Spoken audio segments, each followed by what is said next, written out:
সম্মানিত দেশ শ্রোতা, যে যেখান থেকে আমাদেরকে দেখছেন, আপনাদেরকে জানাই আমি ইসলামিক মিডিয়া থেকে আন্তরিক মোবারকবাদ, অভিনন্দন। আজকে আমরা যে বিষয়টি আনছি, বাংলাদেশের ভাইরাল বিষয় পরকীয়া।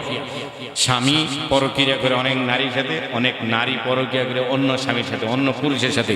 আপনার স্ত্রী পরকীয়া লিপ্ত আছেন কিনা কেমনে বুঝবেন?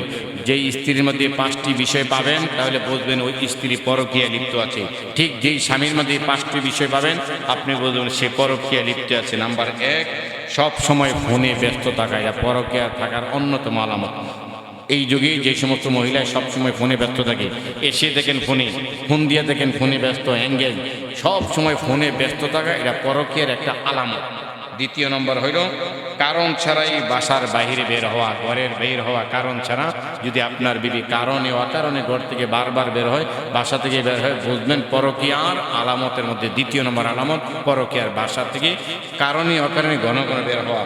তৃতীয় নম্বর, স্বামীর প্রত্যেক কথায় রাগ হয়, বুঝবেন স্ত্রী পরকীয়া আছে। স্বামীর কথায় বারে বারে রাগ করে, স্বামীর কথাকে বিরক্ত বোধে, স্বামীর কথাকে শাসন মনে না করে, ডিস্টার্ব মনে করে, বুঝবেন স্ত্রী পরকীয়া আছে।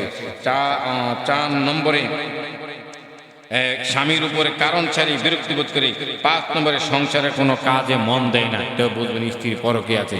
সংসারে কোনো কাজে কান দেয় না, ছেলে মেয়ের কোনো কাজে কান দেয় না, সময় দেয় না, বুঝবেন স্ত্রী পরকীয়া। 6 নম্বরে স্বামীর সাথে স্বামীর শারীরিক মিলন করতে অনীহা প্রকার যে স্ত্রীরা করে, বুঝবেন তাহার পরকীয়ার আশঙ্কা আছে। এই 6টি আলামত যে স্ত্রীর মধ্যে পাবেন, বুঝবেন সে পরকীয়ার মধ্যে একটু হইল আসক্তি, বেশি বা কম বা মিডিয়াম।